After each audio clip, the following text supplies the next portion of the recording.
মাছের তরকারি রান্না করব। এখানে বেটে নিচ্ছি রসুন, আর এখানে আমি নিয়েছি মরিচ কুচি, পেঁয়াজ কুচি, আর নিয়েছি রসুন বাটা।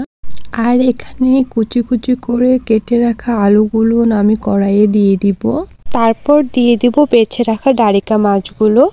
আর এখন দিয়ে দিব কেটে রাখা পেঁয়াজ কুচি, মরিচ কুচি, আর সাথে বেটে রাখা রসুন। পরিমাণ মতো হলুদ, লবণ, দিয়ে দিব তেল। এখানে তেল একটু বেশি করে দিয়ে দিতে হবে, যার কারণে আমি অনেকটা তেল দিয়ে দিলাম। এখন আমি সব উপকরণগুলো খুব সুন্দর করে মেখে নিব।